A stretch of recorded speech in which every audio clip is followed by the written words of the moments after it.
টাইপভিত্তিক MCQ সাধারণ গণিতের বৃত্তের আজকে আমরা পর্ব 4 নিয়ে আসলাম।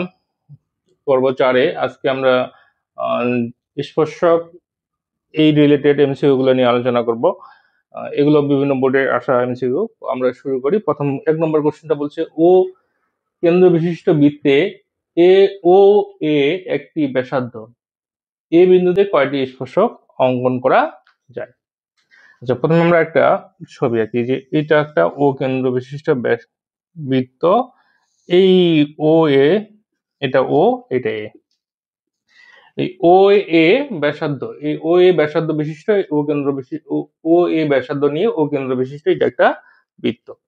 এই বৃত্ত এই এ বিন্দুতে কয়টি স্পর্শক আঁকা যাবে? অর্থাৎ স্পর্শক বলতে এই বৃত্তটাকে টাচ করে যাবে যে রেখাটা, সেটাই হচ্ছে স্পর্শক। তাহলে এই বিন্দুটাতে কয়টা স্পর্শক আঁকা যাবে?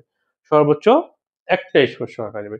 তাহলে ও তথ্যভিত্তিক এমসিকিউ গুলো একটু মনে রাখলেই হবে, যে ও কেন্দ্র বিশিষ্ট বৃত্তে ও এ একটি ব্যাসার্ধ, তাহলে এই বিন্দুতে সর্বোচ্চ বা এই বিন্দুতে কয়টি স্পর্শক আঁকা যাবে? এই বিন্দুতে একটি স্পর্শক আঁকা যাবে। তাহলে এটা মনে রাখলেই হবে যে কোনো স্পর্শকে এই বিন্দুটাতে, স্পর্শ বিন্দুতে কয়টা স্পর্শক আঁকা যাবে? একটা। এবার আমরা পরেরটাতে আসি। পরেরটা বলছে 5 সেন্টিমিটার ও 3 সেন্টিমিটার ব্যাসার্ধ বিশিষ্ট দুইটি বৃত্ত পরস্পরকে বহিঃস্পর্শ করলে, অর্থাৎ বহিস্থভাবে স্পর্শ করলে বৃত্তদ্বয়ের মধ্যবর্তী দূরত্ব কত? বৃত্তদ্বয়ের মধ্যবর্তী দূরত্ব কত? তাহলে কত সেন্টিমিটার? 5 সেন্টিমিটার। ধরলাম এটা একটা 5 সেন্টিমিটার বিশিষ্ট, এটা একটা 5 সেন্টিমিটার বিশিষ্ট বৃত্ত, 5 সেন্টিমিটার ব্যাসার্ধ বিশিষ্ট বৃত্ত। এটুকু হচ্ছে 5 সেন্টিমিটার। বহিস্থভাবে স্পর্শ করছে মানে এইখানে স্পর্শ করছে। এই স্পর্শকটা এই ব্যাসার্ধটা হচ্ছে 3 সেন্টিমিটার। এই ব্যাসার্ধটা 3 সেন্টিমিটার। তাহলে দুইটা বৃত্ত, একটা হচ্ছে 5 সেন্টিমিটার ব্যাসার্ধ বিশিষ্ট বৃত্ত, আর একটা হচ্ছে 3 সেন্টিমিটার ব্যাসার্ধ বিশিষ্ট বৃত্ত। এই দুইটা বৃত্ত পরস্পরকে বহিস্থভাবে স্পর্শ করলে কেন্দ্রদ্বয়ের মধ্যবর্তী দূরত্ব কত? তাহলে এইটুকু আর এইটুকু যোগ করলেই আমরা কেন্দ্রদ্বয়ের মধ্যবর্তী দূরত্বটা পেয়ে যাব। তাহলে দুইটি বৃত্ত পরস্পরকে বহিস্থভাবে স্পর্শ করলে কেন্দ্রদ্বয়ের সমষ্টিটাই হচ্ছে ওদের মধ্যবর্তী দূরত্ব। তাহলে এখানে সমষ্টি কত? 5 আর 3 যোগ করলে 8। তাহলে এটা, এই অপশনটা আমাদের কোথায় আছে? খ নম্বরে। অর্থাৎ বহিস্থভাবে স্পর্শ করলে যে কেন্দ্র দুটোর দূরত্ব আছে, এই দূরত্বটার সমষ্টিটাই হবে ওদের মধ্যবর্তী দূরত্ব। এবার পরের প্রশ্নটাতে আসি। পরের প্রশ্নটা বলছে যে 4 সেন্টিমিটার ব্যাসার্ধ এবং 6 সেন্টিমিটার ব্যাস বিশিষ্ট দুটি বৃত্ত পরস্পরকে অন্তঃস্পর্শ করলে এদের কেন্দ্রদ্বয়ের মধ্যবর্তী দূরত্ব কত? আচ্ছা, তাহলে 4 সেন্টিমিটার বিশিষ্ট একটা ব্যাসার্ধ বিশিষ্ট একটি বৃত্ত নিলাম। ধরো যে এটা আমরা নিলাম 4 সেন্টিমিটার ব্যাসার্ধ বিশিষ্ট একটি বৃত্ত। এবার তারপরে বলছে যে 6 সেন্টিমিটার ব্যাস। এই ব্যাসটাকে আমরা কি করবো? আগে ব্যাসার্ধ বানাবো। তাহলে ব্যাসের অর্ধেক, ব্যাসার্ধ। তাহলে এবার ব্যাসার্ধটা কত হলো? 3 সেন্টিমিটার। কিভাবে স্পর্শ করছে? অন্তঃস্পর্শ করছে, তার মানে ভিতরের দিকে। ধরলাম যে এইটা হচ্ছে একটা বৃত্ত, এই পুরোটা 4 আর এইটুকু এখান থেকে এইটুকু হচ্ছে 3 সেন্টিমিটার। তাহলে 3 সেন্টিমিটার ব্যাসার্ধ বিশিষ্ট বৃত্ত হচ্ছে এটা, আর 4 সেন্টিমিটার ব্যাসার্ধ বিশিষ্ট বৃত্ত হচ্ছে 3 সেন্টিমিটার ব্যাসার্ধ বিশিষ্ট বৃত্ত হচ্ছে এটা। বললাম যে এইটুকু হচ্ছে 3 সেন্টিমিটার, অর্থাৎ এখানে একটা কেন্দ্র আর এইটা একটা। এইটুকু হচ্ছে এই যে 3 সেন্টিমিটার ব্যাসার্ধ বিশিষ্ট বৃত্ত, আর এটা হচ্ছে 4 সেন্টিমিটার। এখন বলছে যে এই দুইটা কেন্দ্রের এই পরস্পরকে অন্তঃস্পর্শ করলে এদের কেন্দ্রদ্বয়ের মধ্যবর্তী দূরত্ব কত? তাহলে এই 4 সেন্টিমিটার থেকে এই 3 সেন্টিমিটার বাদলে এদের মধ্যবর্তী দূরত্বটা পাওয়া যাবে। তাহলে এদের মধ্যবর্তী দূরত্বটা হচ্ছে 1 সেন্টিমিটার। তাহলে আমরা মনে রাখবো যে দুইটি বৃত্ত পরস্পরকে অন্তঃস্পর্শ করলে ব্যাসার্ধদ্বয়ের বিয়োগফলটাই হবে ওদের মধ্যবর্তী দূরত্ব। ঠিক যদি বহিঃস্পর্শ করে তাহলে ব্যাসার্ধদ্বয়ের সমষ্টিটাই হবে ওদের মধ্যবর্তী দূরত্ব। তাহলে এখানে আমাদের ব্যাসার্ধদ্বয়ের বিয়োগফল, অর্থাৎ বিয়োগফলটা কত হচ্ছে আমাদের? 1। তাহলে এদের মধ্যবর্তী দূরত্ব হচ্ছে 1। আচ্ছা, এবার আমরা পরেরটাতে আসি। পরেরটাতে বলছে 3 সেন্টিমিটার, 4 সেন্টিমিটার ও 5 সেন্টিমিটার ব্যাসার্ধ বিশিষ্ট তিনটি বৃত্ত পরস্পরকে বহিঃস্পর্শ করলে কেন্দ্রদ্বয় দ্বারা গঠিত ত্রিভুজের পরিসীমা কত সেন্টিমিটার? তাহলে প্রথমে আমরা 3 সেন্টিমিটার ব্যাসার্ধ বিশিষ্ট একটি বৃত্ত আঁকলাম, ধরলাম এটা 3 সেন্টিমিটার ব্যাসার্ধ বিশিষ্ট একটি বৃত্ত। তারপর 4 সেন্টিমিটার ব্যাসার্ধ বিশিষ্ট একটি বৃত্ত আঁকি, মনে করি এটা 4 সেন্টিমিটার ব্যাসার্ধ বিশিষ্ট একটি বৃত্ত। এবার আমরা 5 সেন্টিমিটার ব্যাসার্ধ বিশিষ্ট একটি বৃত্ত আঁকি, ধরলাম এটা 5 সেন্টিমিটার ব্যাসার্ধ বিশিষ্ট একটি বৃত্ত। এখন এরা পরস্পরকে কি করছে? বহিঃস্থভাবে স্পর্শ করছে, স্পর্শ করছে। আচ্ছা, এটুকু ছিল আমাদের 3 সেন্টিমিটার, এটুকু 4, এটুকু 3, এটা ছিল 5, এটা 5, এটা 4। অর্থাৎ এইখান থেকে এটুকু আর এটুকু হচ্ছে এই বৃত্তটার ব্যাসার্ধ, এটুকু আর এটুকু হচ্ছে এই বৃত্তটার ব্যাসার্ধ, এটুকু আর এটুকু হচ্ছে এই বৃত্তটার ব্যাসার্ধ। তাহলে এই বৃত্তদ্বয়ের ব্যাসার্ধ বিশিষ্ট, অর্থাৎ ব্যাসার্ধ দিয়ে আমরা যে একটা ত্রিভুজ পাইলাম, এই ত্রিভুজে কি বের করতে বলছে? পরিসীমা বের করতে বলছে। তাহলে আমরা দেখি যে এই বাহুটা কত হচ্ছে? 8, এই বাহুটা 7, আর এই বাহুটা 9। তাহলে এই তিনটা বাহুর যোগফল বের করলেই আমরা কি পাবো? পরিসীমা পাবো। ত্রিভুজের পরিসীমা সূত্র কি? পরিসীমা সূত্র হচ্ছে 3 বাহুর যোগফল বা 3 বাহুর সমষ্টি। তাহলে এখানে 3 বাহুর মান আমরা পেয়ে গেছি, একটা হচ্ছে 7 সেন্টিমিটার, একটা 8 সেন্টিমিটার, একটা 9 সেন্টিমিটার। তাহলে এই 3 বাহুর দৈর্ঘ্যগুলো আমরা যোগ করলে পরিসীমাটা পেয়ে যাবো। অর্থাৎ আমরা কি কি যোগ করবো? 7 + 8 + 9 যোগ করলে আমরা কত পাবো? 24। অর্থাৎ আমাদের এই অপশনটা কোথায় আছে দেখি আমরা, আমাদের এই অপশনটা আছে এটা, অর্থাৎ এই ত্রিভুজের পরিসীমা হচ্ছে 24 সেন্টিমিটার। এবার আমরা পরের প্রশ্নটাতে আসি। আশা করি এই প্রশ্নটা বোঝা গেছে সবার। ছবিটা একটু আট করে নিয়ে বাহুগুলোর দৈর্ঘ্য বের করে যোগ করে দিলেই পরিসীমা পাওয়া যাবে। পরের প্রশ্নটা বলছে কোন বৃত্তের স্পর্শক ও স্পর্শ বিন্দুগামী ব্যাসার্ধের মধ্যবর্তী কোণ কত? স্পর্শক এবং স্পর্শ বিন্দুগামী ব্যাসার্ধের মধ্যবর্তী কোণ কত? এটা একটা বৃত্ত, মনে করি এটা হচ্ছে ব্যাসার্ধ, আর এইটা হচ্ছে স্পর্শ বিন্দুগামী ব্যাসার্ধের স্পর্শক, এটা হচ্ছে স্পর্শক। তাহলে এইখানে যে কোণটা উৎপন্ন হলো, এইখানে যে কোণটা উৎপন্ন হলো সেই কোণটা কত ডিগ্রি হবে এটাই আমাদের বের করতে বলছে।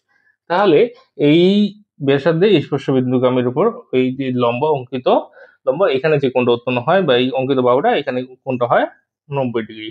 তাহলে আমরা মনে রাখবো বৃত্তের স্পর্শক ও স্পর্শ বিন্দুগামী ব্যাসার্ধের মধ্যবর্তী কোণ কত ডিগ্রি? 90 ডিগ্রি। 90 ডিগ্রি কোথায় আছে আমাদের? গ নম্বর অপশনে। এবার আমরা 6 নম্বর প্রশ্নটা দেখি কি বলছে। 6 নম্বর প্রশ্নটাতে একটা ছবি আছে, ছবিটা আগে আমরা চিত্রটা আগে অঙ্কন করে নেই। দুটো স্পর্শক আছে, এখান থেকে ড্র করে দিই। এ বি পি, এখানে কেন্দ্র ধরে আনুমানিক একটা চিত্র বোঝার জন্য এটা এরকম দিলাম। আচ্ছা, এইখানে একটা কোণ উৎপন্ন হয়েছে ও। বলছে যে চিত্রে এ পি আর হচ্ছে পিবি দুটো স্পর্শক এবং পি এ বি অর্থাৎ এই কোণটা দেওয়া আছে 30 ডিগ্রি হলে এ ও বি মানে এই কোণটার মান কত সেটা আমাদের বের করতে বলছে। আচ্ছা, তো আমরা জানি যে এটা যদি স্পর্শক হয় তাহলে এটা স্পর্শ বিন্দু আর এটা হচ্ছে ব্যাসার্ধ, তাহলে ব্যাসার্ধ এবং স্পর্শকের মধ্যে যে কোণটা উৎপন্ন হয় আমরা শিখছি ওই কোণটা কত ডিগ্রি হয়? ওই কোণটা হয় 90 ডিগ্রি। তার মানে এই কোণটা, সম্পূর্ণ কোণটার মান হচ্ছে কত ডিগ্রি? 90 ডিগ্রি। সম্পূর্ণ কোণটা যদি 90 ডিগ্রি হয় তাহলে 90 ডিগ্রি থেকে এইটুকু অংশ যদি বাদ দিই, আমরা এইটুকু অংশ বাদ দিই, তাহলে এই কোণটা কত ডিগ্রি হবে? 60 ডিগ্রি। এতটুকু বোঝা গেছে? তো পুরো কোণটা 90 ডিগ্রি, 90 ডিগ্রি থেকে 60 ডিগ্রি যদি আমরা 30 ডিগ্রি যদি আমরা বাদ দিই তাহলে কত পাবো? 60 ডিগ্রি। এই অর্থাৎ আমি বলতেছি বি এ ও এটুকু হচ্ছে 60 ডিগ্রি। এটুকু যদি 60 ডিগ্রি হয় তাহলে এই কোণটা কত ডিগ্রি হবে? এই কোণটা অবশ্যই 60 ডিগ্রি হবে। অর্থাৎ আমরা জানি যে এটা আর এটা, এই দুটা হচ্ছে একই বৃত্তের ব্যাসার্ধ, আর একই বৃত্তের ব্যাসার্ধ পরস্পর সমান। তাহলে এটা হচ্ছে সমদ্বিবাহু ত্রিভুজ। ত্রিভুজের সমবাহুর ভূমি সংলগ্ন কোণ দ্বয় পরস্পর সমান। তাহলে এইটা যদি 60 ডিগ্রি হয় তাহলে এই কোণটাও হবে 60 ডিগ্রি। তাহলে এই কোণটা যদি 60 ডিগ্রি হয় আমাদের বের করতে বলছে এ ও বি ইকুয়াল টু কত ডিগ্রি। তাহলে এ ও বি মানে কি, এ ও বি এই ত্রিভুজের মধ্যে তিনটা কোণের সমষ্টি 180 ডিগ্রি। তার মধ্যে এই কোণটা পাই গেছি 60, এই কোণটা পাই গেছি 60, তাহলে এই কোণটা কত ডিগ্রি হবে? অবশ্যই 60 ডিগ্রি হবে। কেমনে? যে 180 ডিগ্রি থেকে 60 প্লাস 60 যদি বাদ দেই তাহলে 180 মাইনাস 120, তার মানে এই কোণটা কত ডিগ্রি? 60 ডিগ্রি। তাহলে 60 ডিগ্রি কোথায় আছে? এই যে এই অপশনে আছে। পরের চিত্রটাতে আসি। পরের চিত্র একটা দেওয়া আছে, তারপর বলছে যে ওখানে দুটো স্পর্শক দেওয়া আছে পি এ বি বি, আর একটা কোণের মান দেওয়া থাকলে ও বি ইকুয়াল টু কত এটা বের করতে বলছে। চিত্রটা এরকম একটা আনুমানিক চিত্র, এইভাবে দুটো একটা চিত্র আঁকি। একটা বৃত্ত, এখান থেকে এখানে একটা স্পর্শক, এখান থেকে এখানে একটা স্পর্শক। আচ্ছা এটা তারপর হচ্ছে এইখানে একটা কোণ, এটা ও, এটা বি, এটা এ, এটা পি। এই কোণটা দেওয়া আছে 55 ডিগ্রি।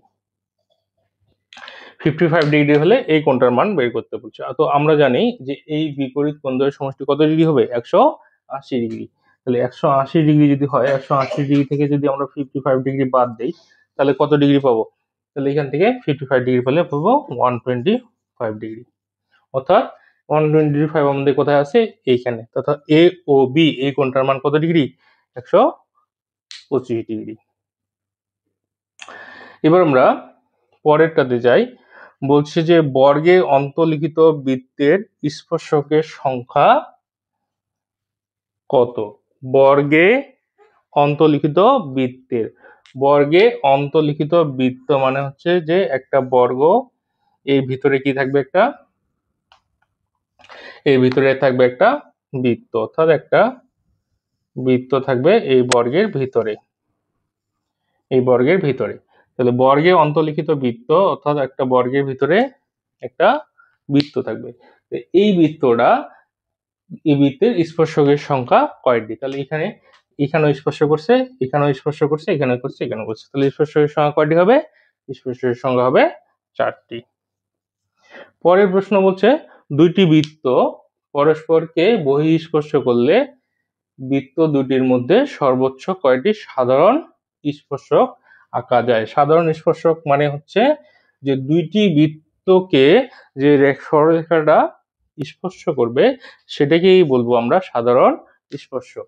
তাহলে দুইটা বৃত্ত আমরা আগে ড্র করে দিই, এটা একটা বৃত্ত, এটা একটা বৃত্ত। দুইটা বৃত্ত পরস্পরকে বহিস্থভাবে স্পর্শ করলে সর্বোচ্চ কয়টি সাধারণ স্পর্শক আঁকা যাবে? সাধারণ স্পর্শক বলতে বললাম যে দুইটা বৃত্তকেই যে সরলরেখাটা টাচ করবে। তাহলে এইটা একটা সরলরেখা, এই সরলরেখাটা দুইটা বৃত্তকে টাচ করছে, তাহলে এইটা একটা সাধারণ স্পর্শক। আবার এই সরলরেখাটাও দুইটা বৃত্তকে টাচ করছে, তাহলে এটাও একটা সাধারণ স্পর্শক। আবার এই সরলরেখাটাও এই দুইটা বৃত্তকে টাচ করছে, তাহলে এটাও একটা সাধারণ স্পর্শক। তাহলে দুইটা বৃত্ত পরস্পরকে বহিঃস্পর্শ করলে এদের মধ্যে সর্বোচ্চ কয়টি সাধারণ স্পর্শক আঁকা যাবে? 3টি। একটা, দুইটা, তিনটা। অর্থাৎ সর্বোচ্চ কয়টা আঁকতে পারবো আমরা? 3টা। এবার পরের প্রশ্ন বলছে একটি সরলরেখা একটি বৃত্তকে সর্বাধিক কতটি বিন্দুতে ছেদ করতে পারবে? একটি সরলরেখা একটা বৃত্তকে সর্বাধিক কতটি বিন্দুতে ছেদ করতে পারবে? এটা একটা বৃত্ত, এই বৃত্ত কি একটা সরলরেখা, মনে করো এটা একটা সরলরেখা। এই সরলরেখাটা কয়টা বিন্দুতে ছেদ করছে? কয়টা বিন্দু ছেদ মানে এই যে এইখানে একটা বিন্দু আর এখানে, এই দুইটা বিন্দুতে ছেদ করছে। তাহলে একটি সরলরেখা একটি বৃত্তকে সর্বাধিক কয়টি বিন্দুতে ছেদ করতে পারবে? 2টি বিন্দুতে ছেদ করতে পারবে। তাহলে আজকে পার্ট 4 এ আমরা 1 থেকে 10 পর্যন্ত অর্থাৎ 1 থেকে 10 পর্যন্ত যে এমসিকিউ গুলো শিখলাম, আশা করি এই অংশগুলো সবার ভালোভাবে বোঝা গেছে। আল্লাহ হাফেজ।